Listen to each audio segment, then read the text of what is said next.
New Thought Media Network.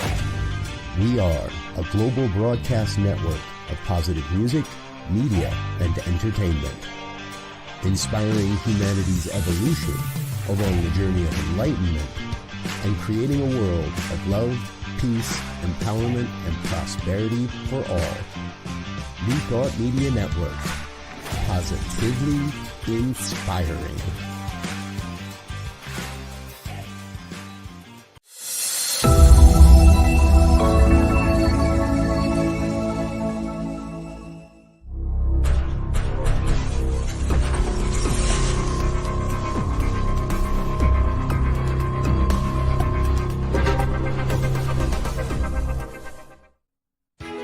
New Thought Radio, music from all your favorite New Thought artists. From Jamie Lula, Karen Drucker, Gary Lynn Floyd, Ricky Byers, Daniel Nahmod, Eddie Watkins Jr., and many, many more. 24/7 New Thought Radio. Positively inspiring.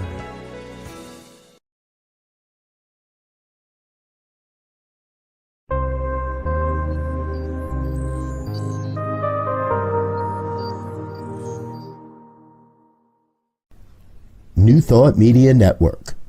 We are a global broadcast network of positive music, media, and entertainment, inspiring humanity's evolution along the journey of enlightenment and creating a world of love, peace, empowerment, and prosperity for all. New Thought Media Network. Positively inspiring.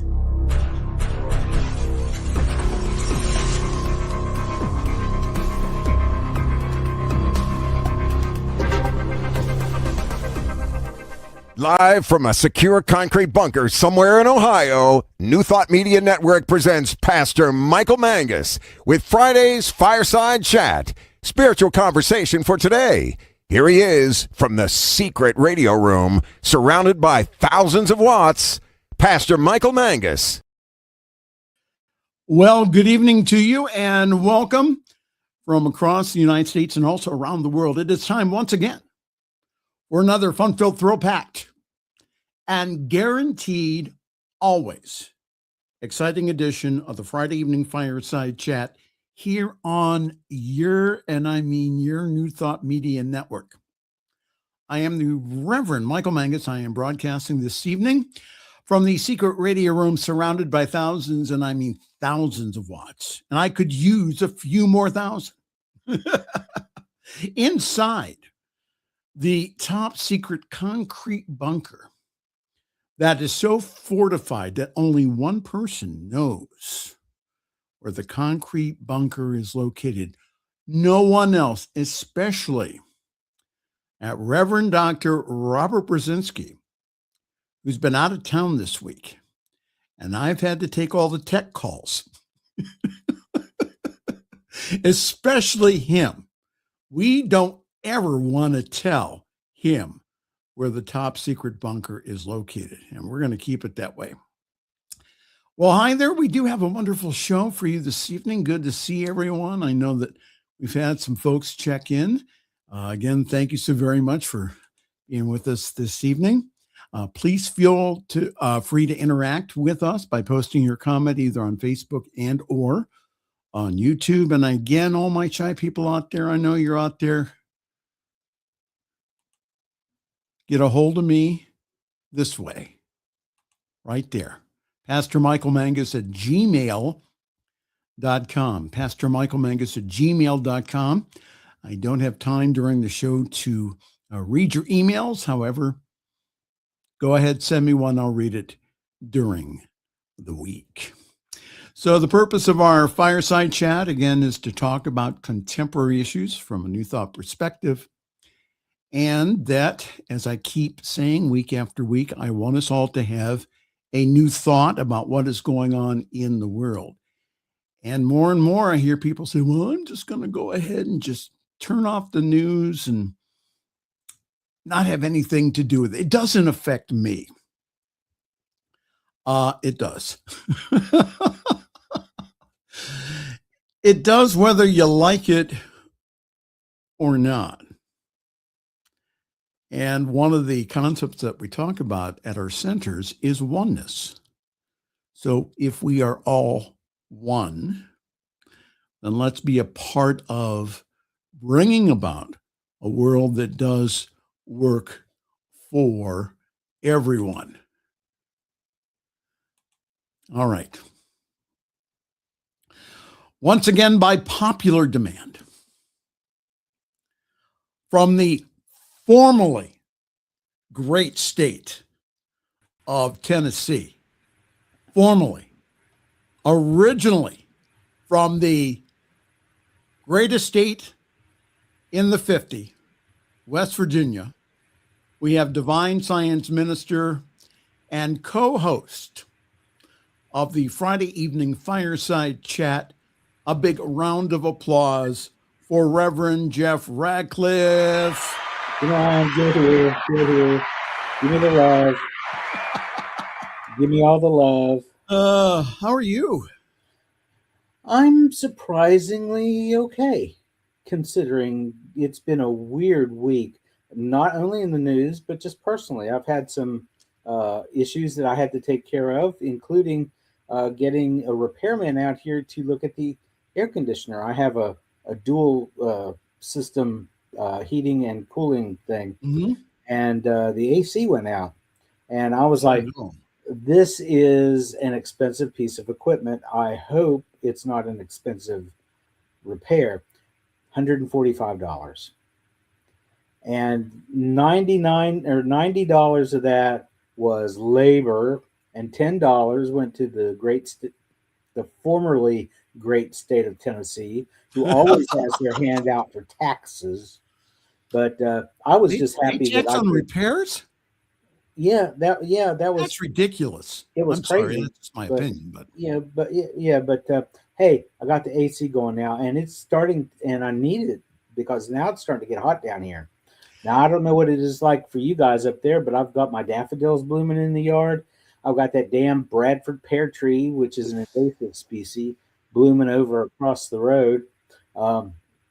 It kicks up people's allergies like nobody's business, and they're very unstable trees. They can fall over at in a high wind. So, right. Yeah. So I'm just waiting because the neighbor keeps his cows over across the road. I'm waiting for one day when one of the bulls gets conked in the head with the Bradford pear just falls over on top of him. Right. But we'll see. But it's been a wild week this week, I'll tell you. Have you ever gotten a estimate on a tree removal, or ever had a tree go down in That's not my property. I don't give a shit how much it costs. No. That's his first cuss word this evening, ladies and gentlemen. Probably not the last. And not an F-bomb either. So there you go. What about them fucking apples? Well, that's one of the ones that you had designated for this evening. Well, ladies and gentlemen, we all know why you're here. Yeah. It's not for the Friday evening Fireside Chat. Oh, no. Nah. It is for Reverend Jeff's story of the week. Now, I sent you some striking pictures that we're going to use later today. Did you like those? Those were cool, weren't they? Well, now, again, I went ahead and I sent all that to legal. Yeah. Including your story. What now? You looked at them, though, didn't you? Yes, I did. I thought that they were very nice, but you don't like me to tell people. No, I don't. To give them a clue of what your story is. Right. So if I tell anybody about your story, I have to be extremely vague about it. Yes, you do. Yeah. Okay. But they were nice pictures there, right? Yes, they were, and our overworked and underpaid legal department here at the New Thought Media Network, who are just like the rest of us, overworked and underpaid. They reviewed your story this week. Okay. And their response was, it's very wavy. Yeah. That was their response. Now, legal did not think that you needed any F-bombs for your story. However, after reviewing the news this week, legal They knew I was spun going to the let wheel loose of anyway. F's. What now? They knew I was going to let loose anyway. Legal spun the wheel of S because Reverend Dr. Robert Brzezinski, as we were talking about pre-show, that he was down in Nashville, Tennessee. He was in my neck of the woods. Do you know that little peckerhead did not even bother to come visit me? Nor any of the board members of International New Thought Alliance. Yeah, I know. None of them came. And you're a lifetime member too. I am. I'm like totally pissed. I'm just gonna have to write a letter or something. You know, do me a favor, please, and take down my banner. Oh, okay. I'm sorry. Well, we're still not done with your story of the week. Well, we spun the wheel of F's. Oh, right. Yeah. Okay. Because Rev Doc was out of town. Yeah. The number it landed on was 55. Oh. And 10. Considering the news of the past week, legal has given me permission to grant you another 5. And after going through the news this afternoon for 4 hours and going, I think that Reverend Jeff's going to need more than these. You may need all of them. Now, you only have 9 left because you used one already. Yeah, I just used one. Okay.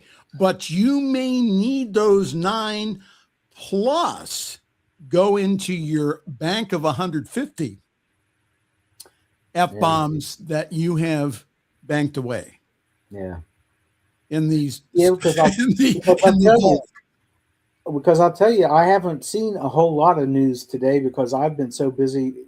I'm going to be guest speaking at Center for Spiritual Living Midtown in Atlanta on Shameless Sunday. Plug. Exactly. And I was working on my talk today, and I got to finish it up tomorrow because I'm only about a third of the way through. How many hours of prep time do you take for a typical sermon? Probably 3 or 4 hours. Okay.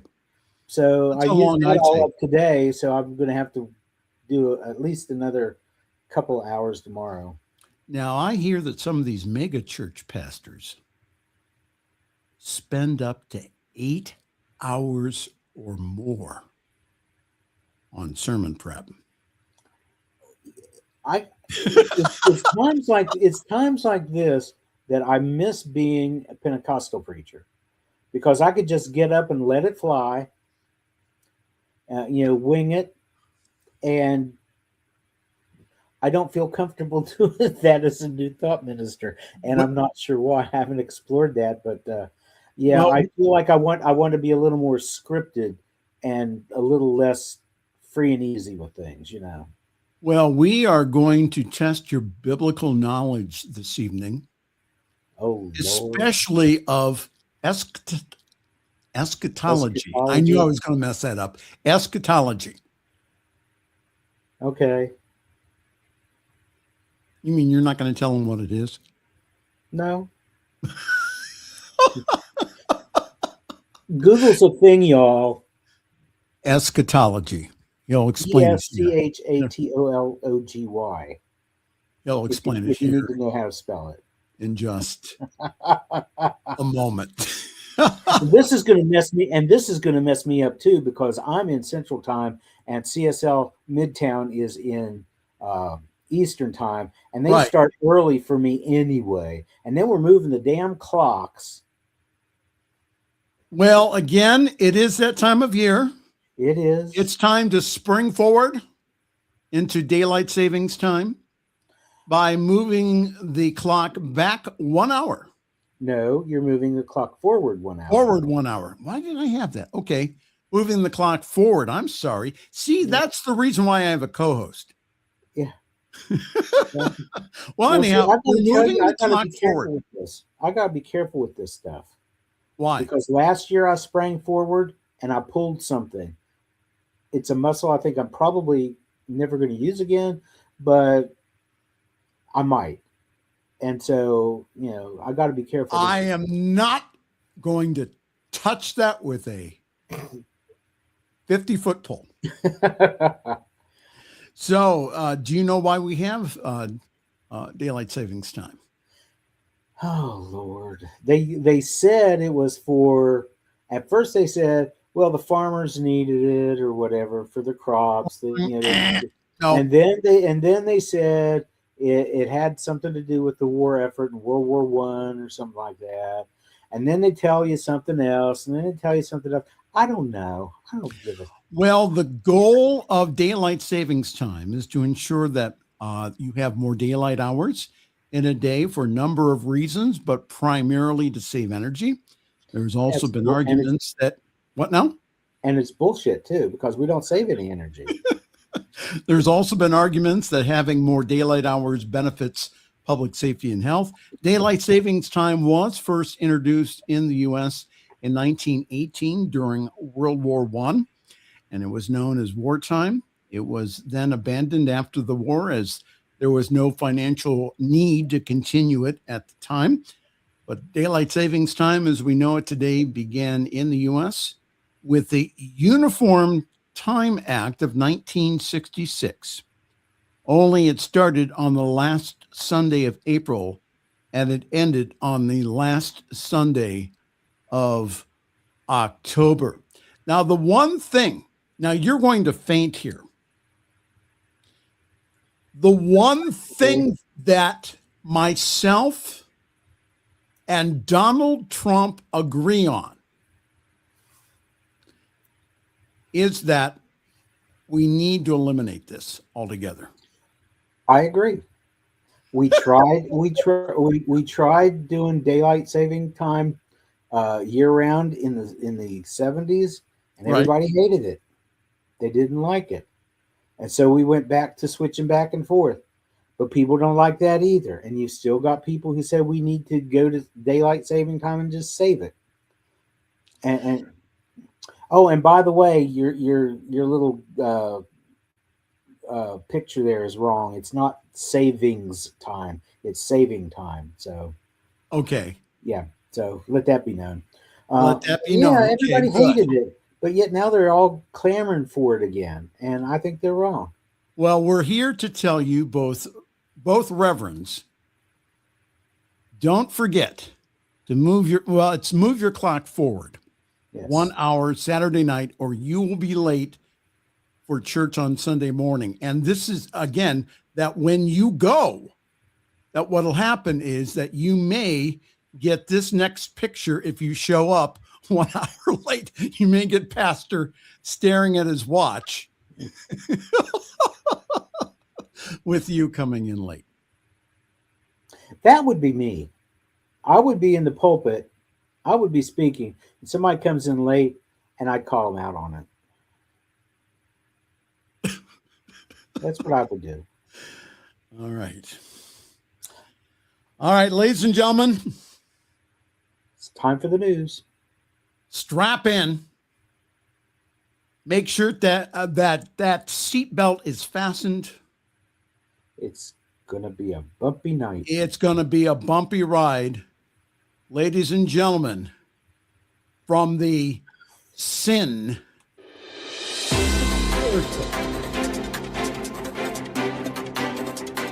Information Network, it is time for the news. Reverend Mutt and Reverend Jeff reporting. All right, now don't get upset at this first picture, okay? Okay. There he is, acting all presidential down at Mar-a-Lago. Doesn't he look serious? See, what happened after the What happened? Get on with it. What happened after the show last week was that then all hell broke loose. Maybe we should have just stayed on. We should have. Another hour, and we could have broken the story wide open to the whole New Thought community. But here it is, our no new wars president who campaigned on that topic this time goes ahead and lights the fuse in the Mideast along with the Israelis and starts bombing Iraq with the conflict now in day 7. This is what we know now from CNN. U.S. President Donald Trump says that there will be no deal with Iran until unconditional surrender. The president also told CNN that he's not concerned whether Iran becomes a democratic state, and he is seeking leadership that will treat the U.S., Israel, and the Mideast allies well. Now, the one thing that we have seen happen this week is that gas prices have gone up, on average 30 cents around the country. But as the war disrupts the global energy supply in the Strait of Hormuz, Trump says that he's not worried about soaring gas prices. Of course he's not. He doesn't have to go out and fill up his car.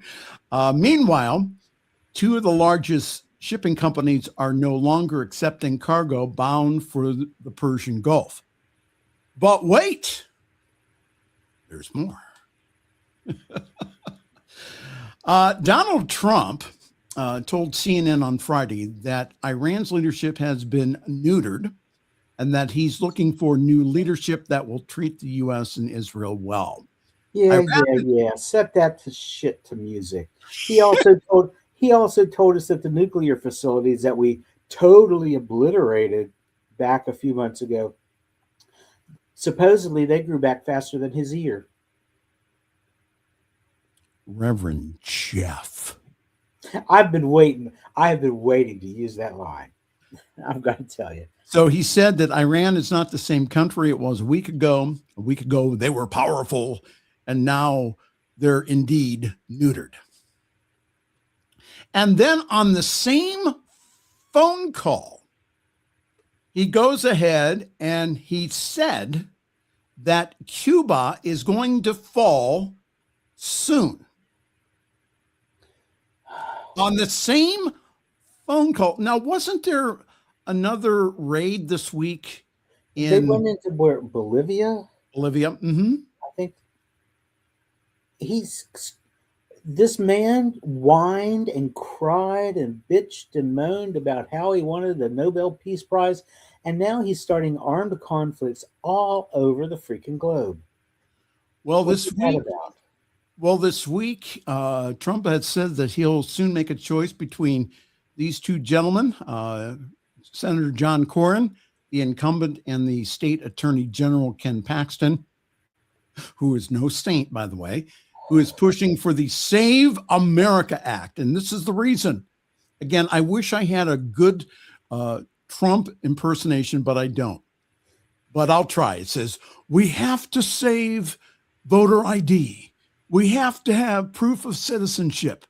We have to have no mail-in ballots except for the military, illness, disability, and travel. We have to have no men in women's sports. Now, what does that have to do with the Save America Act? Oh, I added those 2 things, and we have to have no transgender operations for youth. This is all stuff to rile up the base. Mm-hmm. What a bunch of craziness. In addition to require the voter ID in the federal elections, the bill would also mandate documentary proof of U.S. citizenship to register to vote in federal elections.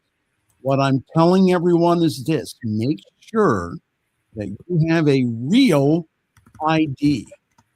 When you get a real ID from your BMV, that it says right, there's a star on it or some type of designation that you have shown citizenship. It's right on, and they put it right on your license. So anyhow, He later added on X, I kept my word to Texans. I was one of the first sponsors of the Save America Act. And I agree with President Trump that the Senate must pass it now. That's what Senator John Cornyn says. Any comment, Reverend Jeff? No. I don't trust myself to make a comment. Are you up for ordination? I'm kind of more concerned about how all this news and information got out before it was actually taking place.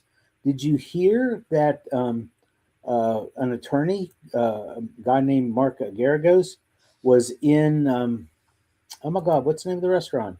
Joe Stone Crab in Washington, D.C., and overheard 4 people at the next table talking about how tonight was the night we're going to bomb Iran. And that was hours before the bombing started. Well, there were hints, though. Well, there were hints. He was sending troops and stuff over there, but this was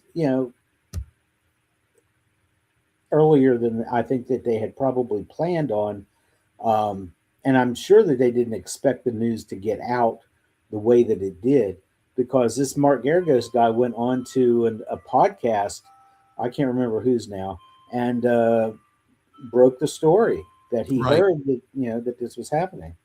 And then, as it turns out, I guess there was also a memo that got leaked.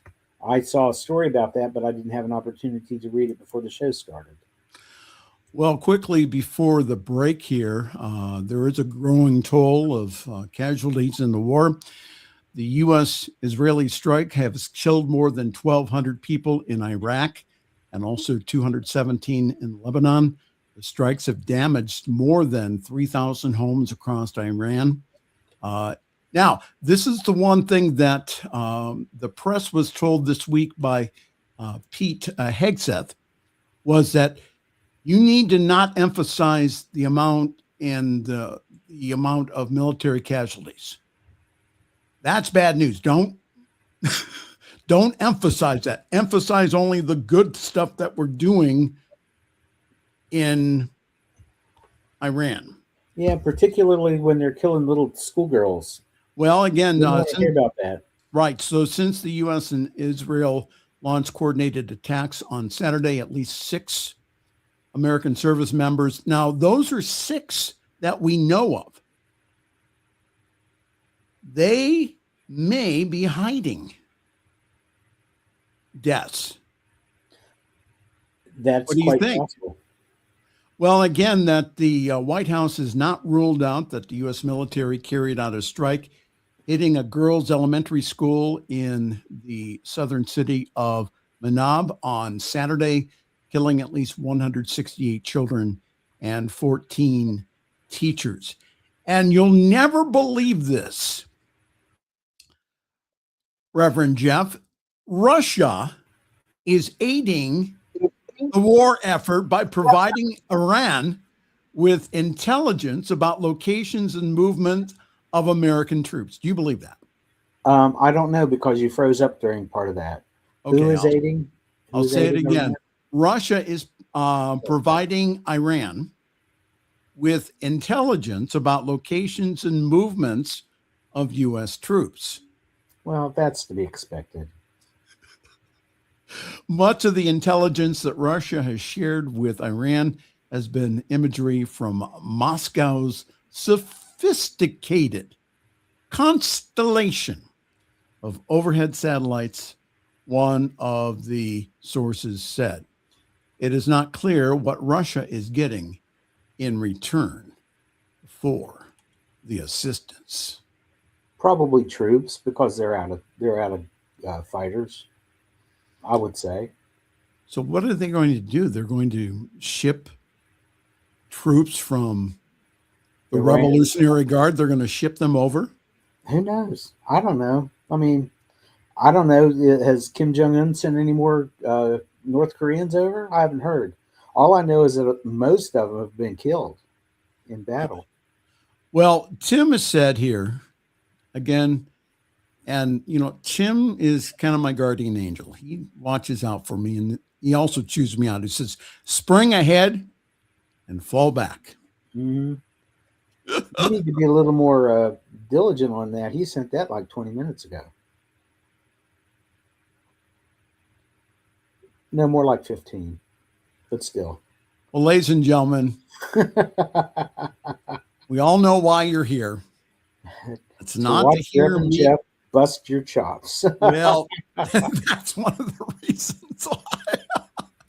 But we are here right after the break with Reverend Jeff's story of the week. Week. And it's wavy.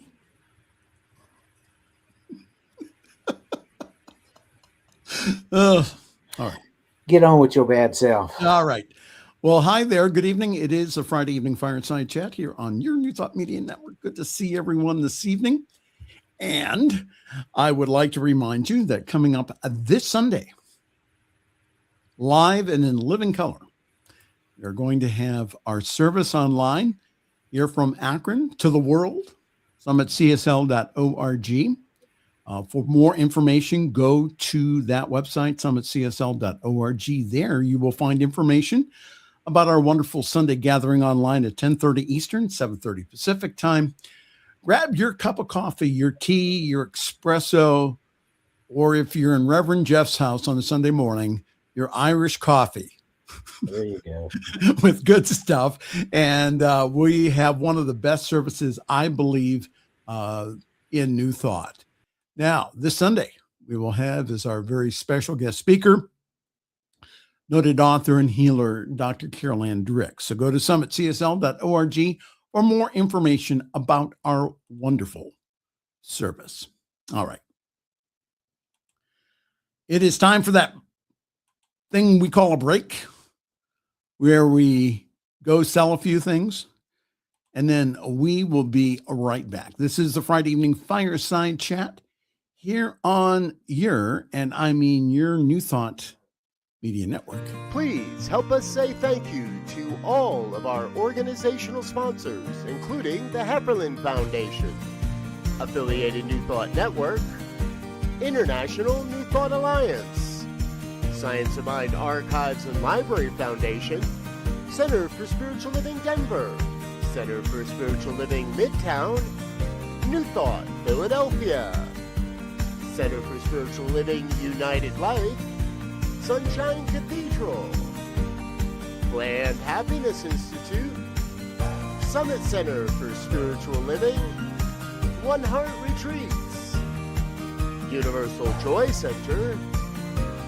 Unity Kitchener, Unity Spiritual Center, Ottawa, Home Center for Spiritual Living, Satya Center, Begin Within Ministries, Center for Spiritual Living, North Jersey, Unity of Savannah, and the Center for Spiritual Living, Seattle, as well as all of our individual donors.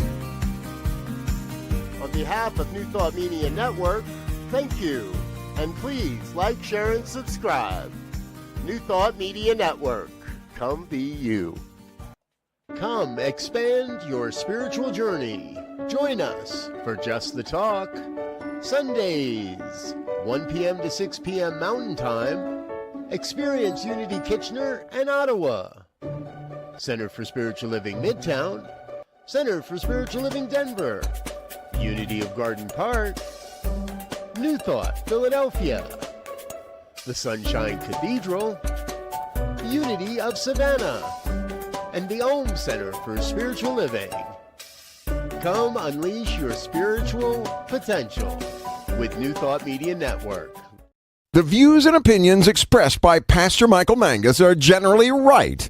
However, they are his own and do not reflect the views and opinions of New Thought Media Network, Centers for Spiritual Living, or any other person living or dead.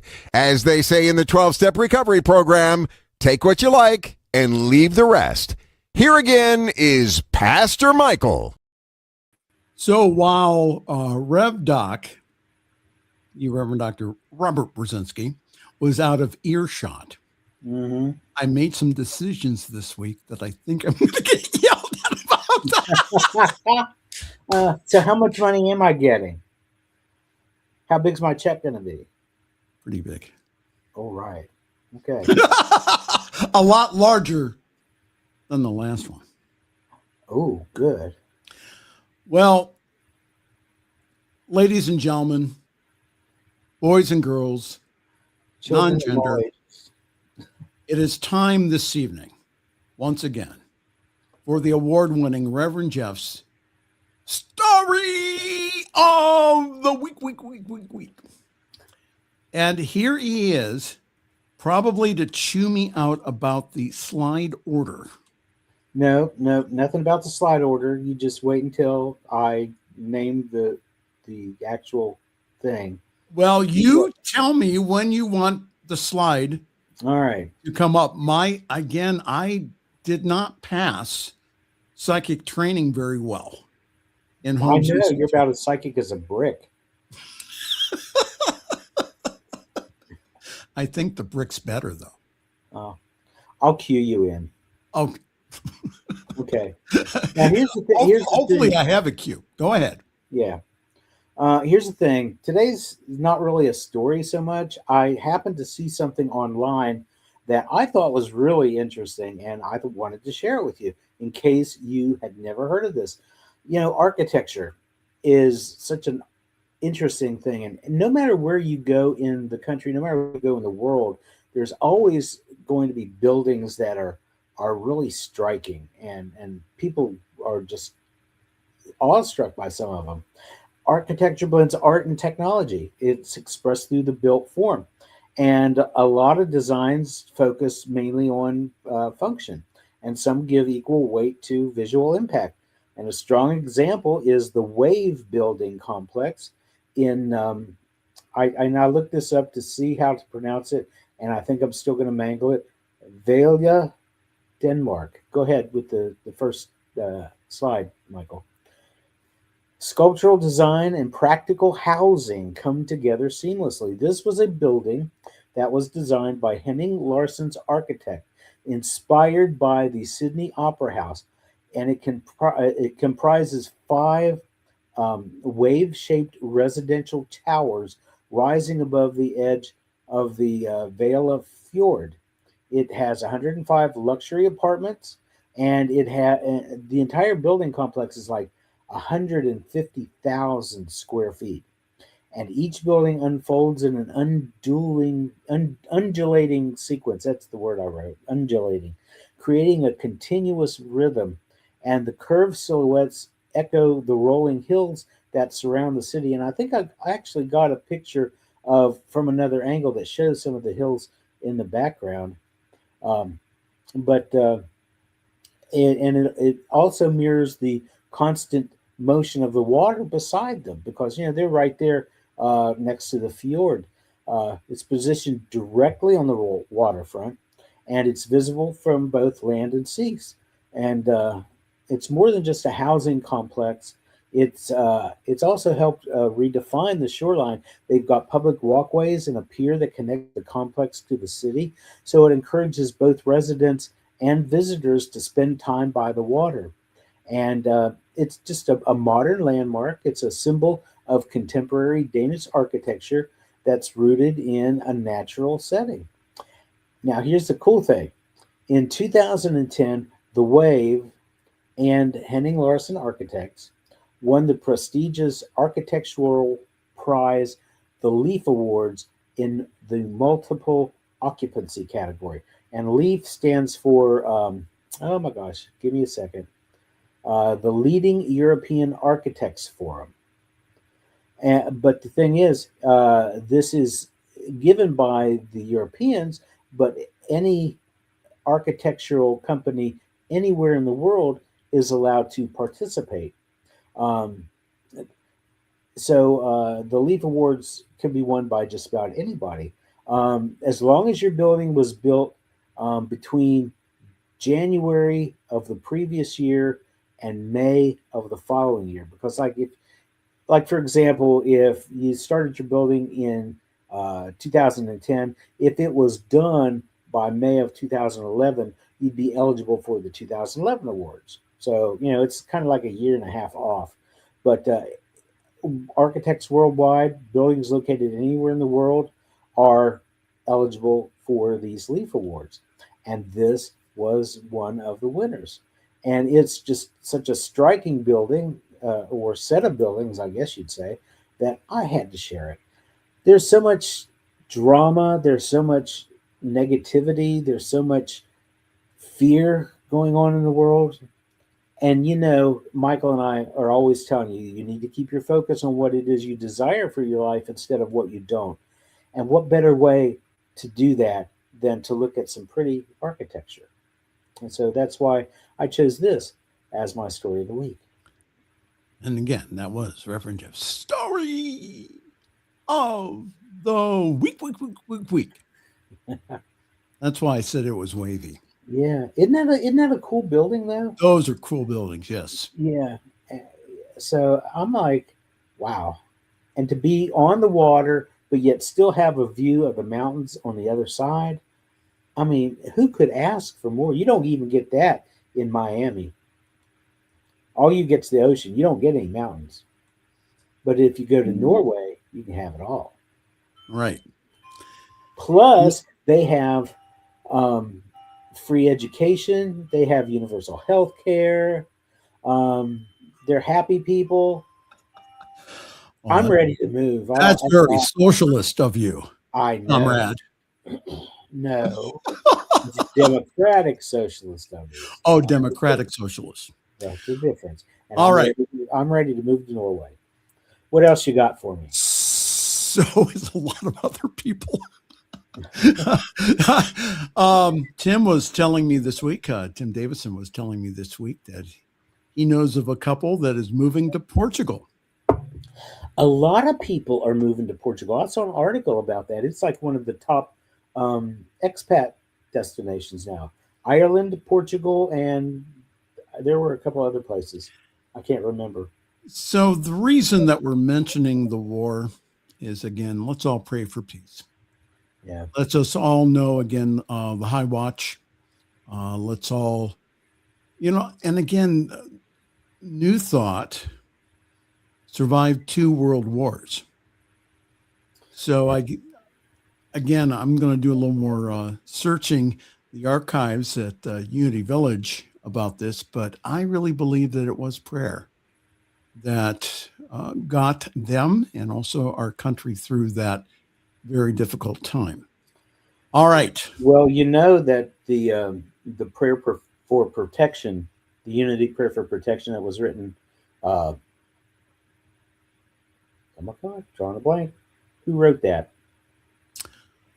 James Dillett Freeman. James Dillett Freeman, yes. He originally wrote it for World War II.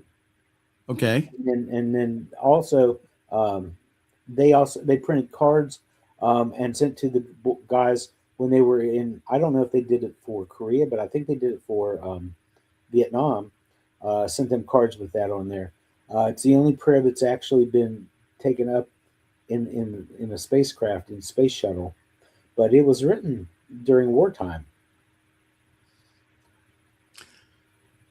We will get through this, folks. We will. We really will.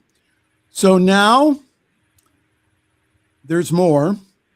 And this is the story that Reverend Jeff is going to have to use his eschatology knowledge about. Okay. U.S. troops were told that the war on Iran was all a part of God's divine plan. Watchdog alleges. Religious Freedom Group says 200 troops have sent complaints of superiors using extremist Christian rhetoric to justify the war. U.S. military commanders have been invoking extremist Christian rhetoric about biblical end times, that's eschatology, for those of you who didn't know that, to justify involvement in the Iran war to troops, according to complaints made by a watchdog group. The Military Religious Freedom Foundation, the MRFF, says that it has received more than 200 complaints from service members across all branches of the armed forces, including the Marines, the Air Force, and the Space Force. Now, why would the Space Force? There's some things I don't think we know about, Reverend Jeff. Yeah.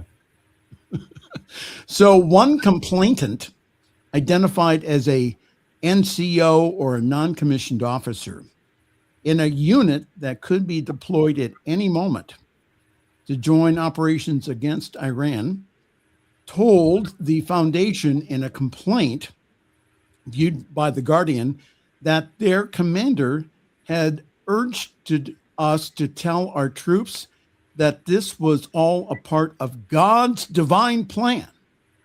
And he's specifically referred to numerous citations out of the book of Revelation, referring to Armageddon and the imminent return of Jesus Christ. So these military leaders think, along with our Secretary of War, Pete Hegseth, they think that they're helping usher back Jesus Christ. Your comment, Reverend Jeff Radcliff. First of all, Scripture says that nobody knows the day or the hour of the second coming. Here's the thing. Nobody taught anything about the second coming until the 1800s.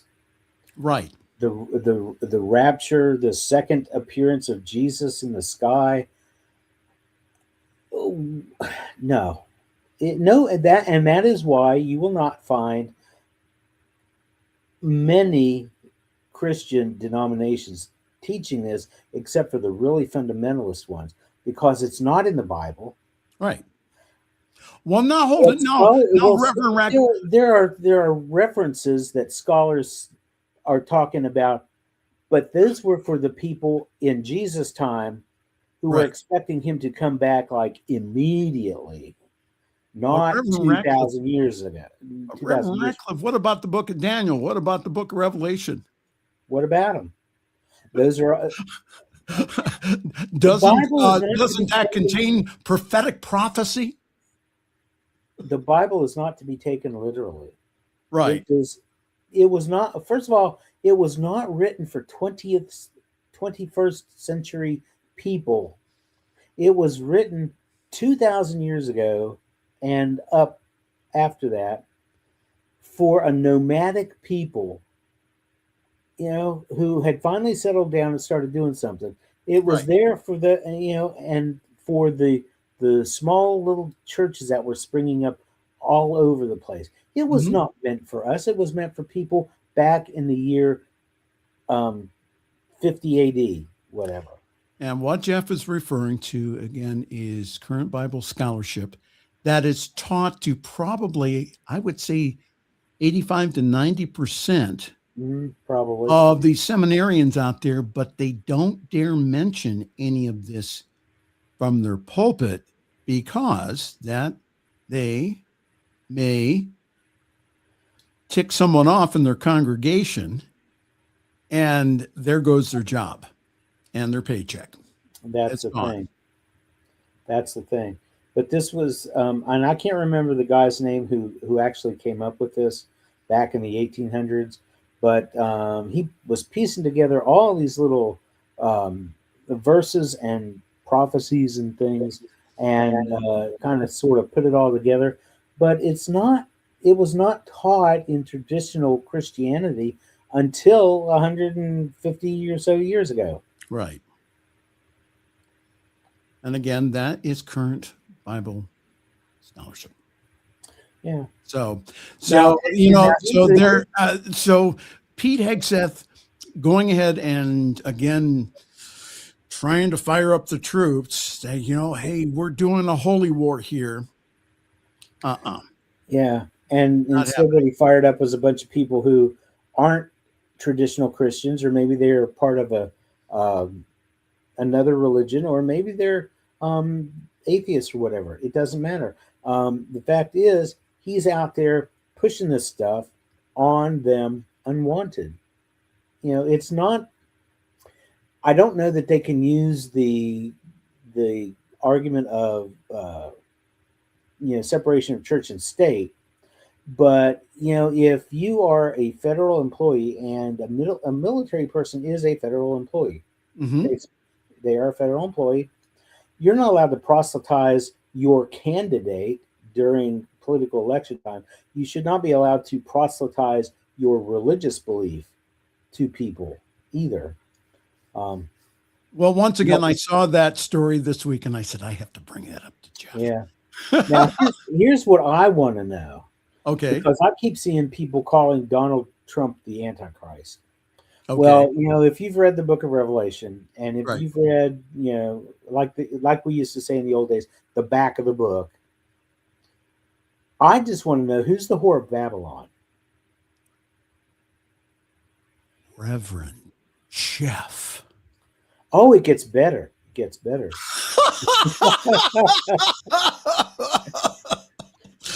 Because it's got. Well, since you are the Bible scholar here, we need to. Who do you think is the whore of Babylon? We need to repent and go in another direction, because I'm going to get myself into a whole lot of trouble. But I will tell you this: I saw somebody sent me a meme. Whore of Babylon. You had to go there. Go ahead. Somebody sent me a meme that had a really cool picture, and it said, "Well, Trump is getting his regime change in Iran, and he's picked a successor for the Ayatollah Khamenei." And it was a picture of Melania with a black turban and a black robe and a beard. So I thought that was pretty cool. But something else that happened this week. Yeah. We could tie this into the whore of Babylon or not. It's up to you folks. Wherever you take this, that's on you, not on me. I'm not saying anything. But Trump fired Kristi Noem. Well, that's my next story, because I reserved this for the last one because I wanted to end on good news. Okay, yeah, because it's the first damn thing he's done right, and God only knows how long. Yeah, but he didn't. The only reason he did it was because he wanted that moron put in there. I can't remember his name. No, it's because that Kristi Noem made him look bad. And after a year of controversy, Kristi Noem's fate was sealed over just a few days. It started with a heads up from the Hill. So Senator John Kennedy started asking questions of Kristi Noem. And then he delivered on his plan, unleashing a series of questions about the $220 million ad campaign and contract that Kristi Noem gave to a friend who went ahead and put an LLC together 8 days earlier, and how that squared with Noem's stated promise to root out waste from her agency. He had asked more than once whether Trump approved that spending spree before Noem provided a direct answer. Yes. That was a fateful answer. And that response was the embattled cabinet secretary's final straw. Kennedy got a call from Trump later that evening. The president, Kennedy told CNN, was pissed. Yeah, but you know what? He didn't really fire her. No. He moved her to somewhere else. I mean, what the hell? Well, he moved her to be the special envoy for the Shield of America. Which is what? He said it was a new security initiative in the Western Hemisphere. What the fuck does that mean? That's two. Well, I'll tell you what usually happens, though, in this administration is that when he fires somebody else, when he says you're fired, he goes ahead and he gets someone worse. Yeah. So Trump picks a fighter in U.S. Senator Markwayne Mullin. Trump has selected a reliable champion of his immigration agenda, whom the White House said should be confirmed as quickly as possible. Do you think he's going to get confirmed? I'll tell you who he should have put in there. He should have put in there Hillary Clinton. Did you see how pissed she was at Lauren Boebert for leaking a photo of her during her deposition a few days ago? Absolutely. Yeah, that was he not put Hillary Clinton in there for that. Well, She was livid. The Oklahoma senator will inherit an agency that is expected to define both Trump's legacy and his own. Shortly after Trump announced his intention to have Mullin serve as the Homeland Security Secretary, Mullin said his focus will be to keep the homeland secure. And he says there's a lot of work that we can do to get the Department of Homeland Security working for the American people. After Mullin's new position was announced, Republican Senator Tom Tillis, who is an animal lover, who during the week's hearings sparred with Noam over admissions in her 2024 memoir that she shot her misbehaving puppy, shared a picture of Mullin's family to social media, saying that the senator is a great guy and a great choice to lead DHS. And Tillis also wrote this, another big positive, he likes dogs. And we have pictures. Don't forget, she also shot her goat too. Well, we have. So here are pictures of the parties that are taking place around the country.